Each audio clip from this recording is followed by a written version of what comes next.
You are in the Earth School to learn one thing: love. Authentic power is love. There is no greater power. And as we begin this journey of looking inward instead of outward, you begin to grow spiritually. We looked at the parts of our personalities that are painful to experience. In addition to the pain, the opposite is also what you will find when you look inside. So when you feel good about yourself, when you feel a good experience, don't look outside for its cause. Look inside. The shift from looking outward and changing the world in order to survive, to looking inward at what is internally creating your experiences and changing them. This is the beginning of the path of mastery.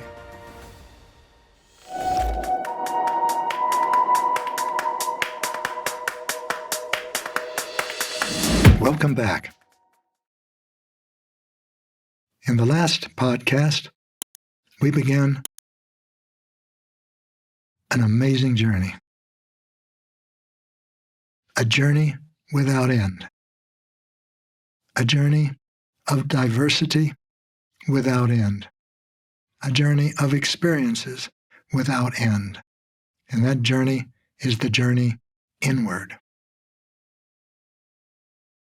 And what we looked at in the last podcast are the experiences of pain. Pain because experiencing these emotions, painful emotions, is difficult. And pain because when we act on these emotions such as anger, jealousy, resentment, competitiveness, superiority, inferiority, we create consequences for ourselves, and those consequences are painful. And as we begin this journey of looking inward instead of outward, when you feel a painful emotion, you begin to grow spiritually. Why is that? Because when you look outward, you're looking at the world. The world is the world that we have inherited from five-sensory humanity, the old consciousness. Nothing in it is working now. You might say everything is working in it now because its dissolution and decay and destruction is showing us how utterly unapplicable to our evolution is the pursuit of external power. It prevents our evolution. It creates only violence and destruction. In that sense, as we see the violence and destruction in our world intensify and the world itself begin to crumble, our social structure is no longer functioning. Our goals no longer satisfying. And the expressions of fear everywhere apparent. Greed, self-service, self-appreciation, bottomless pits of need for external power, ability to manipulate and to control. Wealth, education, more and more and more and more and more and more, without ever feeling surcease of suffering, of the need for more.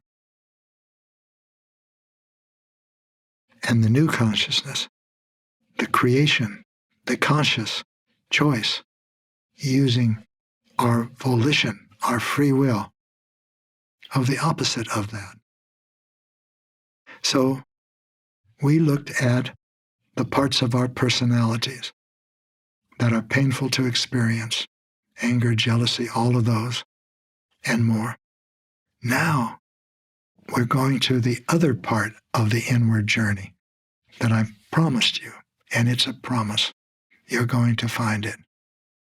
In addition to the pain, in addition to the destruction, in addition to all that does not support life, that is expressing itself in the pursuit of external power, following the old consciousness, The opposite of all of that is also what you will find when you look inside. So when you feel good about yourself, when you feel a good experience, again, don't look outside for its cause. Look inside. And when you look inside, you will find internal dynamics. The world activates those internal dynamics in you, and those dynamics create what you experience as painful emotions or blissful emotions. So you're going nowhere when you are looking outside of you and trying to change the world to feel better or to feel more joyful. The only way to do that is to change yourself. That is the major shift. That is the transformation in the evolutionary requirement of our species.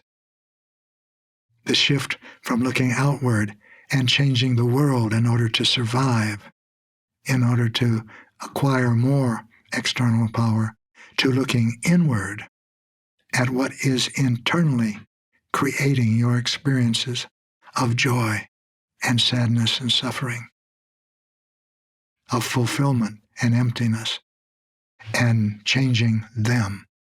Now you are really accomplishing something significant. This is also the beginning of the path of mastery. It begins with awareness of your internal dynamics. The creation of authentic power requires you to become very familiar, intimately familiar with all of your emotions. And I've talked about the painful emotions, and you all know the painful emotions. We've lived in them. And we've lived in temporary experiences of happiness that have lapsed into pain again. Now we're talking about experiences that come from another dynamic internally to you. These are experiences such as gratitude, appreciation, caring, contentment, patience, awe of the universe.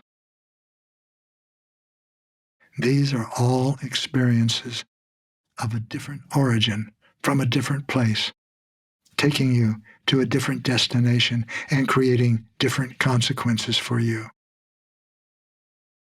Let's put all of these in another basket. And the label on this basket, we're going to write love. Everything in the love basket feels good when you experience it. It's the kind of good feeling that you want more of.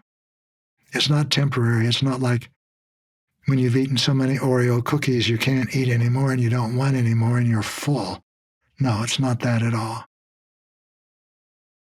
It's not after you've had sex for a countless number of times and for a brief moment you lose the need for it and then it comes again and again and again. Or instead of sex, it's bourbon or gin or vodka or buying anything. All of these are experiences of fear, and love is the opposite of that, feels the opposite, and it produces the opposite when you act on it. When you first go inside, you encounter those things that are most dominant in your psyche. Joseph Campbell called this journey inside the hero's journey. Oh, Joseph really got it right. The hero can be a he. As you look inside, the hero is you, because this requires commitment. It requires courage. It requires compassion. And even to talk about it requires conscious communications and actions. Joseph used this analogy. He said, the hero is looking for the dragon, and he finds the dragon. And it's not enough just to find the dragon. The dragon is in its lair, and the hero goes into the lair, into the cave, to do battle with the dragon. The dragon is not so easily disrupted. The dragon emerges from the cage, enormous, huge, powerful, dominating, and breathing fire. which means wherever it turns its attention, it breathes and fire destroys. And it's armor-plated. Every scale on it will break a sword. Now, what are you going to do? You have the mission, because you are the hero, to slay the dragon. These podcasts, to use Joseph Campbell's beautiful analogy, show you how to find it, how to bring it out of its lair, and how to kill it. But it's not that simple. Is anything ever that simple? It's not a matter of removing your sword, which somehow isn't going to get broken by the scales on the dragon, and finding a way by step, to defeat the dragon. Looking inward, beginning the inner journey, the hero's journey, the journey you were born to make, is what the rest of these podcasts and all of the previous podcasts are about. How does that happen? What does it look like? What does it feel like? How could it apply to your life? You're just getting up and going to work, and the kids are never satisfied, or there's never enough food, or there's plenty of food and plenty of wealth, but why aren't we happy? Let's take another trip to the Bahamas. Let's go to Disney World. But somehow, in retrospect, and even sometimes in the doing of it, they appear as distractions, not dealing with the matter of your life, with what is most important, with what you were born to deal with the hero you were born to become. You are a powerful and creative, compassionate and loving spirit. You are a soul. You hear the words now, and they are meaningful because you are multisensory. Now, what are you going to do with them? This is the same thing as saying, what are you going to do with your life? From a five-sensory perspective, your life, your experiences began when you were born, and they're going to end when you die. And that span of time between your birthday and your death day is a book. And you write the book. There's nothing before the book, and there's nothing after the book. There's the book. Go for it. Go for the gusto. You only come around once. Drink the beer. Get in the fight. Win the battle. That's the book. That's the book we've all been writing, successfully or unsuccessfully. We write successfully, but what's in the book changes.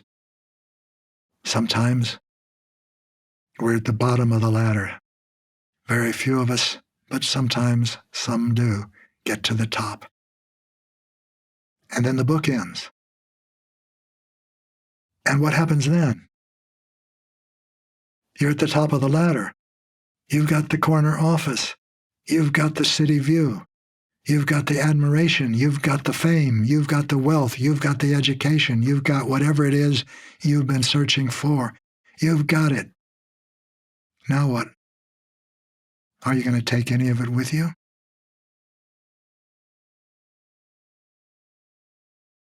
Are you going to write an estate plan to help others benefit, or because you want to continue the manipulation and control that's brought you to the top? Or maybe you're at the bottom, and that's how your book ends.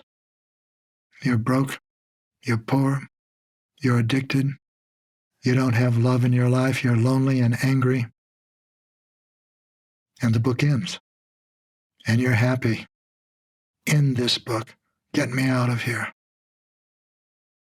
What goes into the book is your choice, but we didn't realize that before. We thought that circumstances, which means the world, determined that. And to a large extent, it did. But the best of us knew, like Martin Luther King Jr., that being black and poor is not the end of the book. He wrote a different book. So did Mahatma Gandhi. And so did the people in your neighborhood who began one way, a destructive way, and ended another, a loving way, like Maya Angelou, like Oprah Winfrey. But now we're multisensory. All of that is only part of who we are. Only part of it. It's an important part, a very important part. What's happening to you now is a portal. It means a doorway into places you've never been and can't imagine. What is this doorway called? It's called now. We can appreciate that with much more effectiveness as multisensory humans. One of my colleagues, Eckhart Tolle, wrote beautiful books about that, about now. What else is there to write about? And when else could we write it except now? When else could we live except now? When can we make our choices except now? Don't wait for a future to make your choices in. It doesn't exist. There's no such thing as future. There is now. Always has been, always will be, but they're not different now. There is now. All of that becomes more visible, very visible as we become multisensory, because we realize that we are not just bodies and minds that came into being because of a chance, random combination of genes and chromosome and DNA. We are souls. And we as personalities are incarnations, partial incarnations of a powerful soul. A soul that has many incarnations. And so is everyone else. The book is no longer the book. The book now, seen with more clarity and perspective, is a chapter in a book with countless chapters. How are you going to use your life? What are you going to write in this chapter?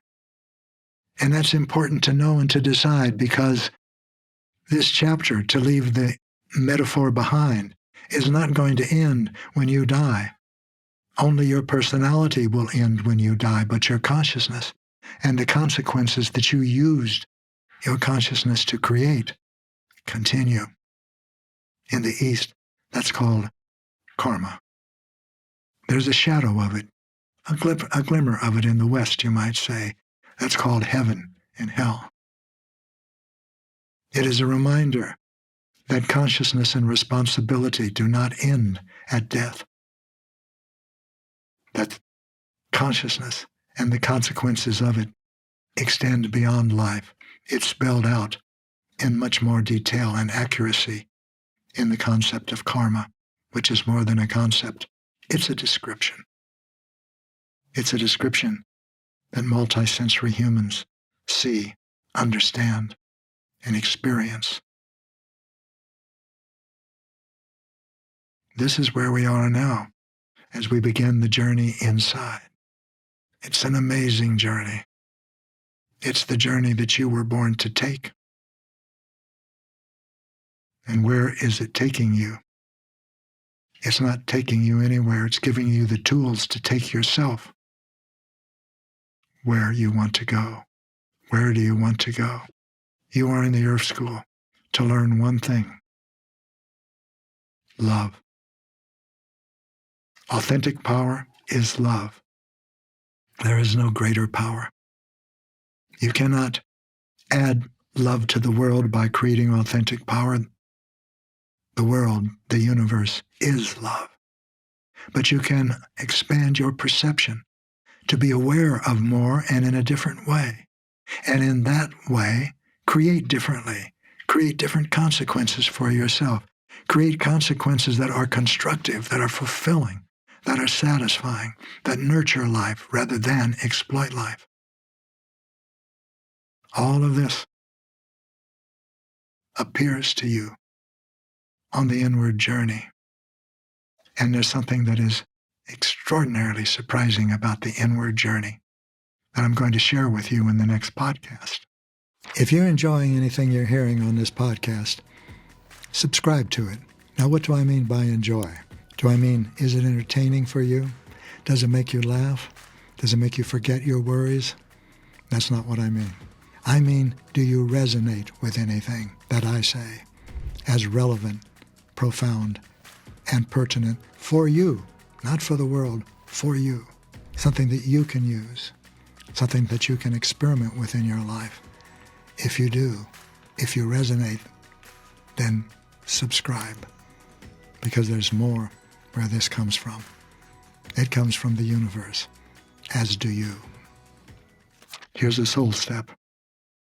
Take out your notebook and your pen and write in it every experience you can remember having of gratitude and appreciation and caring. Not appreciation for someone because of what they can do for you or did for you, but appreciation because they're alive, because they're in the world. And contentment, not temporary satisfaction.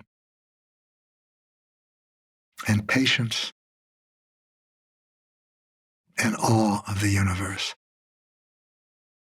By that I mean those times when you disappeared and what you were looking at and you became one. For me, it happened the first time. It happened one of many times that I saw Mount Shasta. At the end of the day, as the sun began to set, turn colors. The snow on its magnificent slopes, became pink and then pastel, and then started to glow, and then became luminescent. And then the whole mountain was glowing. This is called alpenglow.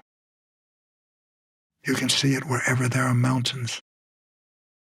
And then it began to turn a shade of purple, lavender, and then a little darker, and then a little darker, until it became dark. And in that process, parts of it, I was looking at the mountain, and I couldn't remember me. I wasn't thinking about me, and I wasn't thinking about the mountain. It was filling me, but who was filling whom with what? That's awe. That's awe. Maybe you felt it at a sunset in the desert. Maybe you felt it at the ocean, when a wave crashed onto the shore or attacked a cliff. Or you simply felt the sea breeze, the trade winds, and you felt the unfathomable depths of the ocean. And at that moment, you and the ocean are one. That's awe. Or maybe you felt it when you were looking at the Milky Way and the stars around it, and you realize there are billions of Milky Ways.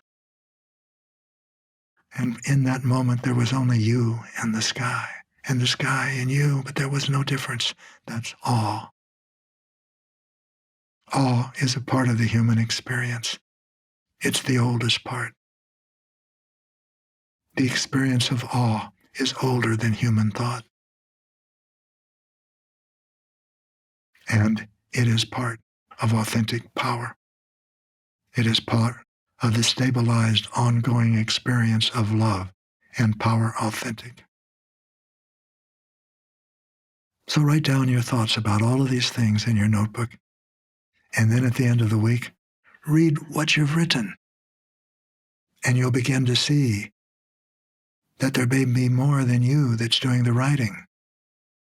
Maybe the writing is more observant than you are.